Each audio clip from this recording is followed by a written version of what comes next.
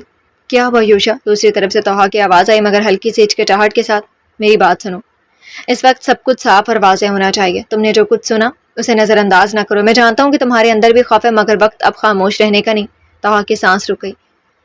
پھر آہستگی سے بولا، ٹھیک ہے میں سمجھ گیا، میں سب کر دوں گا جو تم نے کہا ہے. موبائل پھر سے رکھ کر یوشا نے باہر کی طرف نظریں اٹھائیں. بارش کی بوندیں ابھی بھی آفس کے گلاس پر ٹپک رہی تھیں اور سڑک کا ہلکا سا دھندلا منظر اس کے دل میں تنہائی اور شدت کو مزید بڑھا رہا تھا.